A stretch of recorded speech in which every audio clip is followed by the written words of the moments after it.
Hey guys, welcome back to Real Housewives Recaps. Today I'm covering Real Housewives of New York, Season 3, Episode 9, Stay on Message. I am so loving the season. We are building up to something big. I think we're like 2 episodes maybe away till they leave for Scary Island, and I just cannot wait. I am going to talk your ear off about that because so much happening. So we get into the episode, and Bethenny is with Julie. Do you remember Julie, her assistant? I do. I watched Bethenny Ever After as well, and Julie played a pretty big part in that show as well.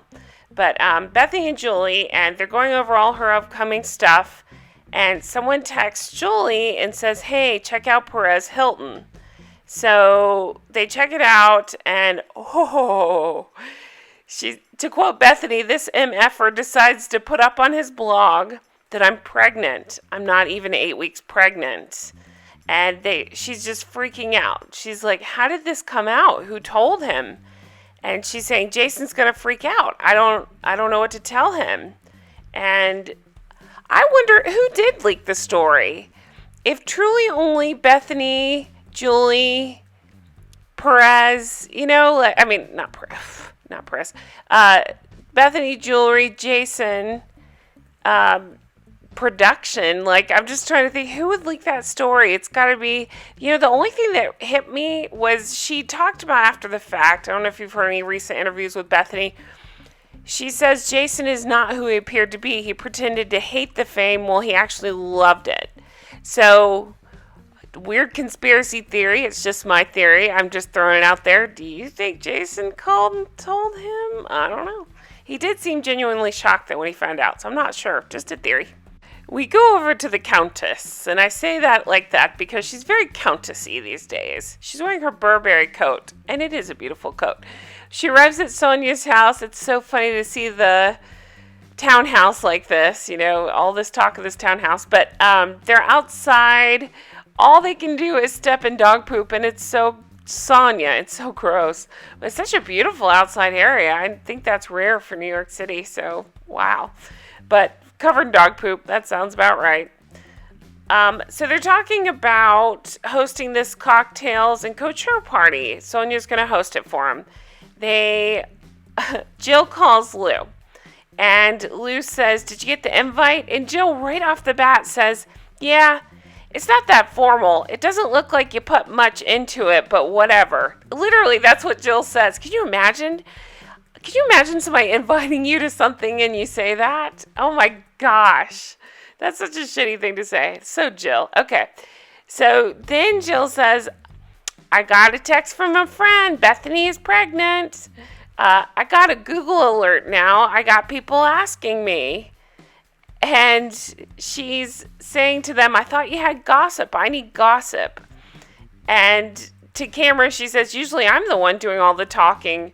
But these two are out yenting me because Sonja and Lou are together and they're, talking about this party and Google alerts and everything else. So it is so funny to see how codependent Jill and Lou are on each other, though. They're always on the phone together and... why aren't you letting me know? Did you get a Google alert? I didn't get a Google alert. Talking about Bethenny's pregnancy, that she didn't even want it to get out there. So then Jason arrives at Bethenny's, and she's saying, I now have to tell my fiance my pregnancy leaked to the whole world through a blogger. And so she tells him, and he takes it pretty bad. I mean, he's pretty upset, understandable. And she's saying a blogger leaked it, and... he wanted to tell his parents, and he's worried about the baby because it's only 7 weeks old. And he says, I can handle your life in public eye, but this is beyond the boundaries. It's so unexpected for me, and I'm entitled to be angry.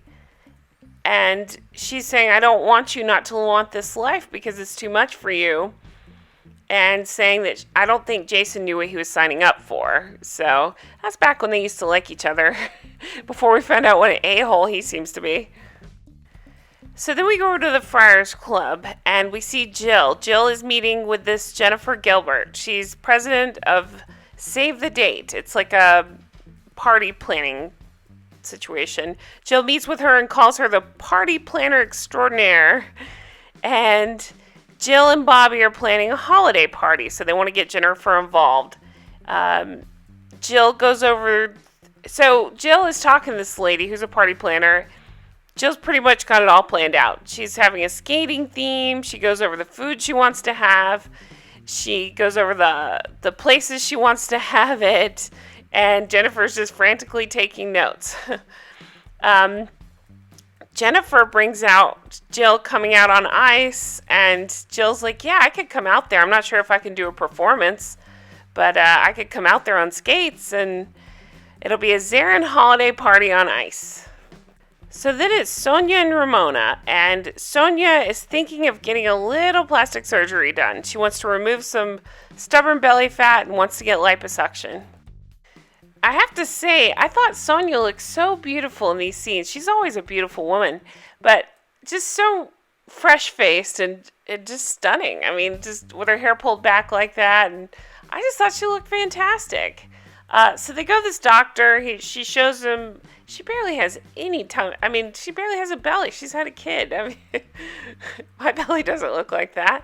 But Sonja asked Ramona along so that she would ask the right questions. Well, that she does. She asked about 150,000 questions, and everything from board certification to privileges. And Sonja says, I don't know. I just trust him. I've known him for 20 plus years. So it is funny to see Frick and Frack here. Sonja's done zero research and Ramona has his blood type, like it's kind of crazy. So Bethenny calls Alex and she goes ahead and tells Alex about the baby. And she said she wanted her to hear it from the source. Alex is super excited for her. And Alex says Bethenny isn't the mothering type, but she will figure it out. Bethenny gets an email from Jill about it, and Jill says she's talking to the press to tell them it's a rumor. And that's pretty messed up. I mean, just the gall. Again, so somebody you're not speaking to, a friend you had a falling out with, you're taking it upon yourself to talk to the press about a situation they haven't even talked to you about, and it's pretty messed up. So Bethenny says if she sees Jill, she's going to tell her she's done. And Bethenny asks Alex if she's going to an event at Ramona's and says, hey, if you see Jill and you feel like it's the right time, tell her Bethenny is done. Alex says there's no thinking, no breathing. I just said, yes, I will do that. Bethenny says, thank you, I'm so excited. Alex says, the fire is in me. I'll call you from the other side. I love it. Then we go over to Sonja's townhouse. Now, Sonja has this psychic, Roberta. And she says she's trusted Roberta. She's never felt a highway robbery vibe coming off her. Okay, this is Sonja, the one that was talking about all these crazy business ventures, including a Nigerian football team, and never felt scammed by anybody. Okay, so my question is, why didn't the psychic warn her about not to invest in that movie that ended up causing her to lose, $6 million or something crazy? Where were you then, Roberta? But Sonja is asking her about the surgery. Roberta says, yes, you should do it. You'll be fine. So, this is her form of research. We see a quick scene here of Bloomingdale's. So it's class with the Countess. And so Lou's going to be speaking in front of everybody, right? And promoting her book. And Jill comes in late, of course. She's up front. She's super loud.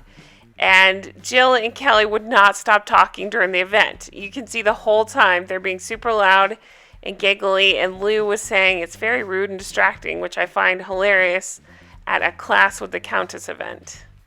So then we go to Ramona's event. It's at Equinox. So remember, she has a skincare line. It's True Renewal. It just rolls off the tongue, doesn't it? True Renewal. Remember, she had freaked out about, she wanted it spelled really weird, T-R-U, and then a big R and a big N at Renew. Whoa. It's so silly. Okay, so she's having a product display. Well, her friends show up. Jill shows up and says, Ramona ruined my Kodak event. I could do that to her, but I'm going to be the bigger person. I want to show her how to act. Then immediately starts ripping into the photo of Ramona saying, oh, they ruined her. They airbrushed her. It doesn't even look like her. Then she says, I find this ironic at a health club that she's serving mostly unhealthy food. So, yeah, it's just Jill being Jill. So Alex comes in, Alex and Simon, and Alex to camera says, as soon as I saw Jill, I started to get a little nervous. I made a promise to Bethenny I would deliver the message. Bethenny ended up, she did a nice thing. She sent a gift over to Ramona. It says, in 7 months, we can drink this together. And she sent her, it looked like Pinot Grigio. So they celebrate. They're like, yay, she is pregnant. Jill is peeved and says to camera, now you announce you're pregnant through a message through Ramona? I don't understand who you are anymore. Alex tells Jill that we talking about Alex and Bethenny. I didn't realize she was sending a delivery for you, but there is something she wanted me to bring to you. And she builds it up, and it's so awkward, and it's uncomfortable, and she's saying it to the group, and she probably, I like Alex, I do. She probably should have pulled Jill aside. Jill can tell it's going to be a bad message. The group can tell. Ramona even tries to stop and says, well, why doesn't Bethenny just tell Jill? No. And Alex is saying, I'm the messenger. You can shoot the messenger if you want. And Lou comes up right in the middle of her trying to tell this and is trying to make toasts and stuff. So it's incredibly awkward. So finally, she starts to get it out. And she starts breaking out, actually. And Jill says, I'm thinking, just say it already. It's so hard, it's so hard to talk with her. She doesn't communicate. So Alex says, the message is that Bethenny told me to tell you, and I'm hesitating like that because that's kind of how she did it. She's done. She never wants to see you ever again or talk to you. And then Kelly starts saying, that's creepy. That's creepy, because that's what Kelly says. Jill says, why in the hell would she send that message? Why would she say that? And Ramona says, Alex, I'm surprised at you. Jill says, when I first heard it, my heart raced. What did Alex have to gain by embarrassing me in front of my friends? So Kelly and Jill leave, and Ramona says, if you want to give a message, give it one-on-one to Jill. Ramona says to Alex, you have balls. And Mario says, do you feel better now? And Alex says, yeah, I do. Okay, so Alex was just looking for a reason, I think, to yell at Jill, and it worked. She probably shouldn't have done it in front of everybody, but I still like Alex. We see Jill and Lou walking off together. Jill's upset. Lou's comforting her. It seems to be the theme of the season, these two all up over each other. The next day, we see Bethenny in bed with Cookie. Oh, I miss Cookie. Alex goes over to pay her a visit. She brings her some maternity jeans, and they're kind of celebrating the baby. And Bethenny says she's trying to rest and take it easy and not be stressed. So they talk about that. Then it comes up about the night before. She said she's had it with Jill. There's underlying anger when delivering the message. And she's had such a buildup with her, she just couldn't take it anymore. And she said for the first time ever, she heard me. So I think she just feels like nobody listens to her, and that was kind of evident last night when she was trying to give the message in the first place. Bethenny says, I think Alex wants to have some balls and wanted to get up some guts to say to Jill what she wanted to say. And that's exactly what I think, too. Obviously, Alex and Jill have had their issues. Jill said some shitty things about the way Alex was parenting and made some jokes about it. Didn't set well with Alex. This is what the result was. Then we get a flash to next time, the next episode. You guys, it's the one where Alex tells Jill, I'm in Brooklyn and you're in high school. I love it. I can't wait. Then after that, I believe it's pretty soon, maybe the next episode, they leave for Scary Island, or at least they start planning for it. So it is coming. It is coming up, and I have so much to talk about with that. I can't wait. I hope you guys are excited too. It's so much fun to talk about. So Thank you guys so much for watching. I really hope you've enjoyed this. I love recapping this series. So much fun. This season is like the greatest reality television season ever. I hope you guys have a fantastic week. And again, thank you for all the support. I sincerely, sincerely appreciate it. Have a wonderful week. Bye-bye.